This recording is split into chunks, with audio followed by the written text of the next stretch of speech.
En este video quiero contarles sobre otro tipo de operación que es la operación de asignación. La asignación nos va a permitir, mientras ejecutamos nuestro programa, almacenar en nuestra variable distintos valores.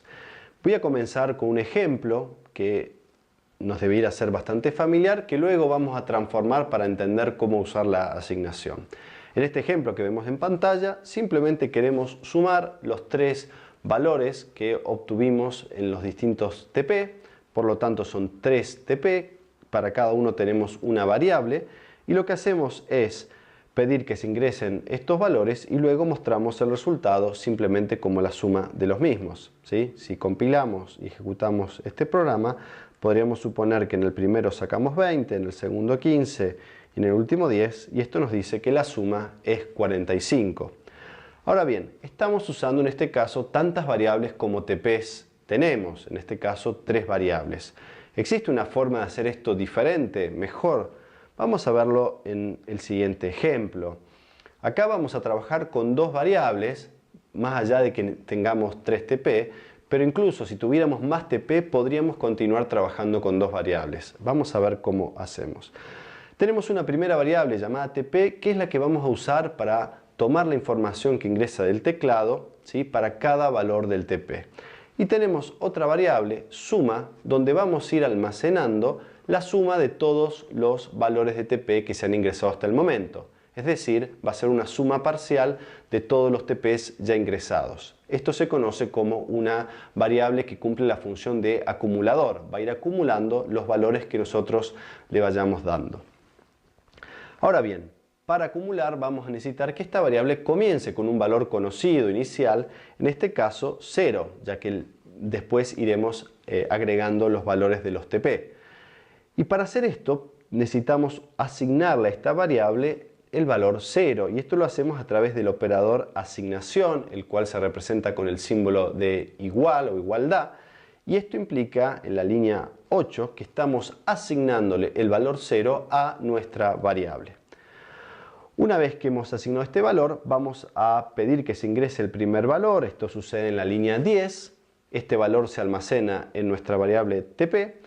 Y en la línea 11 lo que vamos a hacer es sumarle este valor que existe en la variable TP a suma, donde suma sabemos que tenía el valor 0. De esta manera queremos asignarle un nuevo valor a suma, que será en este caso el valor del primer TP. Algo que puede llamar la atención de esta línea es que uno la podría leer como una igualdad matemática, ya que utiliza el símbolo de igualdad, pero recordemos que esto es el símbolo que para nosotros simboliza la operación de asignación. Debe leerse como que tenemos que resolver la expresión que tenemos a la derecha, en este caso suma más TP, suma vale 0, TP vale el primer valor que hayamos ingresado por teclado, y el resultado de esta expresión será asignado a nuestra variable suma. En este caso, suma terminará con el primer valor. Por ejemplo, si hubiese sido 20, suma se le asignará el valor 20. Fíjense entonces que con la asignación es una nueva forma que tenemos de almacenar datos en la variable, diferente con la que veníamos trabajando, que era a través del ingreso de teclado, donde directamente se almacenaba este valor en la variable. Continuando con nuestro programa, vamos a pedir un nuevo valor, en este caso del segundo TP, y fíjense que este valor va, por supuesto, a sobreescribir el primer valor que teníamos. Si ingresamos 15, por supuesto que el valor 20 que estaba antes será sobrescrito y ahora en TP tendremos 15. A continuación, lo que haremos es volver a asignar a suma el resultado del valor que tenía suma hasta ese momento más el nuevo valor de TP. Lo hacemos de la misma forma que lo hicimos antes en la línea 11, pero acá utilizamos una versión compacta o abreviada de esa operación a través de este operador en el cual estamos poniendo que primero se realiza la suma y luego la asignación, pero equivale exactamente a lo que habíamos hecho en la línea 11. Luego ingresamos el tercer valor y volvemos a sumarlo a nuestra variable suma, y de esa manera en suma terminarán acumulados los 3 valores que hemos ingresado y almacenado temporalmente en nuestra variable TP. Vamos a compilar este programa, lo vamos a ejecutar, vamos a sumar 10 20, 15 y 10. Y efectivamente estamos viendo que suma termina con los valores acumulados de los distintos TP. Esta es una forma mucho más eficiente, práctica y escalable entonces de acumular datos, por ejemplo, para calcular un promedio o simplemente tener el total de los números ingresados. Vayamos ahora, para ir cerrando, con otro ejemplo un poquito más avanzado, pero de utilidad, que es cómo se calcula la suma en informática cuando hablamos de las evaluaciones conceptuales. Las evaluaciones conceptuales están organizadas en dos grupos. Un primer grupo donde tenemos 3 evaluaciones conceptuales, cada una de 10 puntos, y luego la posibilidad de un recuperatorio con 20 puntos extras. Los 20 puntos extras nos dicen que podremos usar esos puntos para acercarnos al máximo de 30 del primer grupo.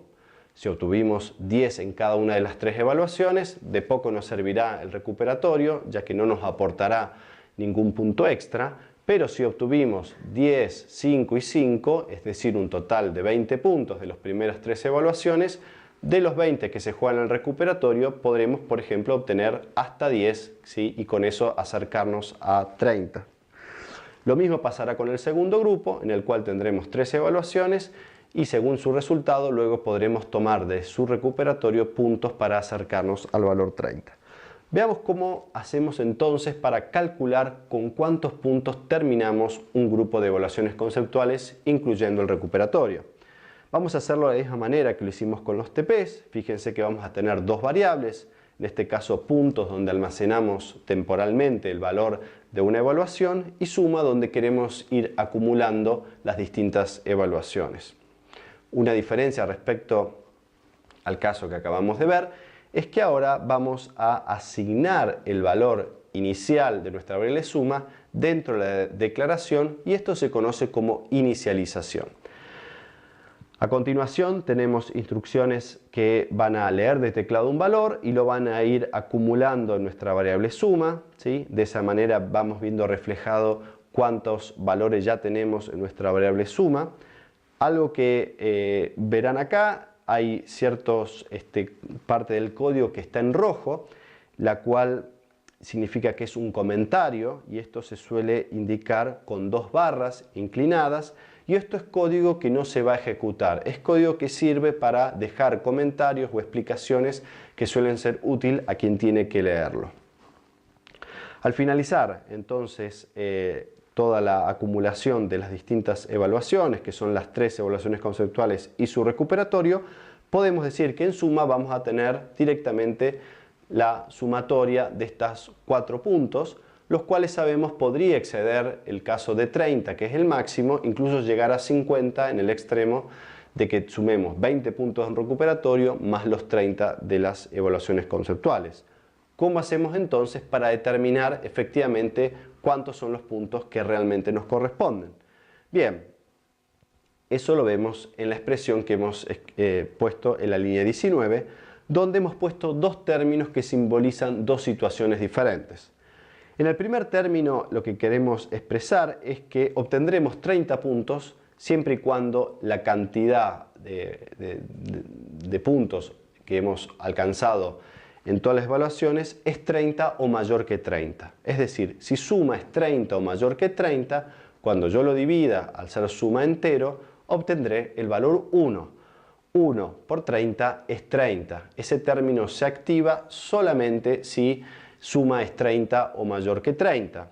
Si suma fuera menor que 30, cualquier valor dividido 30 daría 0 y eso término quedaría anulado. En cambio, el segundo término que vemos acá es un término que solo se va a activar si suma es menor que 30, que es el caso donde no estoy alcanzando el puntaje máximo.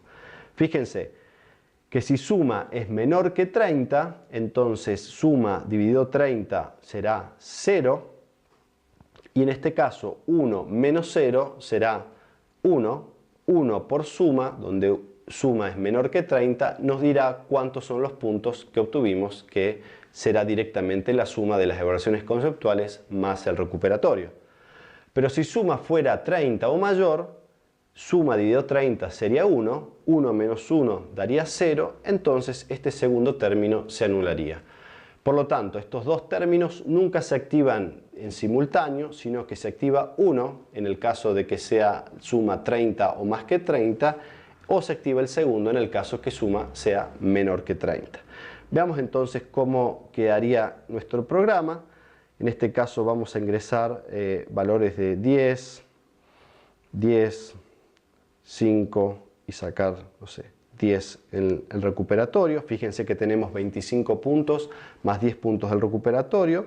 Esto nos dice que por más que juntamos 35 puntos, el total de puntos que nos sirven y que efectivamente se van a considerar es 30. Se activó el primer término. Ahora bien, si yo hubiese obtenido 10, 5, 5 y hubiese obtenido solo 5 en el recuperatorio, el total de puntos es 25 y efectivamente al 25 ser menor que 30, la cantidad de puntos de las evaluaciones conceptuales sería 25. Para terminar este video me gustaría mostrarles brevemente lo que sería un programa más completo donde podamos ingresar todo el resultado de las evaluaciones de informática y determinar si alcancé la regularidad o no y también la nota de promoción que me corresponde si rendí y aprobé la especificación algorítmica. Vemos acá que tenemos diferentes variables. Llama la atención que hemos incluido una variable de condición que es de tipo carácter, la cual nos puede servir, como vimos en otro video, para codificar R para regular o L para libre. Y lo que tenemos a continuación es algo similar a lo que hemos visto en el ejercicio anterior, es decir, una parte del código donde vamos a calcular cuántos puntos efectivamente obtuvimos en el primer grupo de evaluaciones conceptuales. Fíjense que tenemos la misma fórmula que hemos utilizado y discutido recién. Tenemos lo mismo para el segundo grupo de evaluaciones conceptuales y finalmente tenemos el resultado de sumar lo que obtuvimos del primer grupo más el segundo grupo y eso será la cantidad de puntos de las evaluaciones conceptuales. Por supuesto que podemos haber obtenido 30 del primer grupo y 30 del segundo, lo cual nos daría 60, o puede ser que hayamos obtenido 20 y 20, o 10 y 30, ¿sí? O 20 y 30. Todas esas combinaciones pueden darse. Lo importante es que la suma de estos dos grupos alcance 40 para que cumpla la condición de regularidad.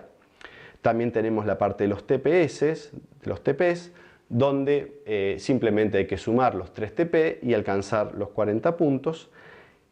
Y finalmente tenemos cómo expresar la condición. Y vamos a utilizar lo mismo que vimos en el video anterior.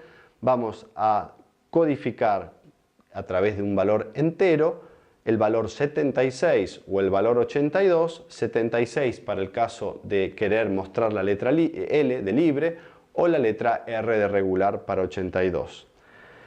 Finalmente entonces tenemos un resumen de cuántos puntos hemos obtenido en las evaluaciones conceptuales y en los TPs, la condición y por último el cálculo de la nota de especificación algorítmica. Vamos a ejecutar y mostrar un ejemplo. Supongamos que hemos obtenido 10, 10, 5 y 10. Esto implica que obtuvimos los 30 puntos del primer grupo. El segundo grupo supongamos que no nos fue tan bien, por ahí 10, no fue muy mal en este y después obtuvimos 5 puntos. En los TPs vamos a suponer 20, 15 y 10, ¿sí? Esto nos dice entonces que hasta el momento tenemos 55 puntos de los 60 de las evaluaciones conceptuales, 45 de los TPs, lo cual nos da la condición de regular, ya que ambos cumplen la condición de ser mayor o igual a 40, y finalmente nos toca ingresar el valor de la EA. Supongamos que saquemos un valor de 85 sobre 100, ¿sí?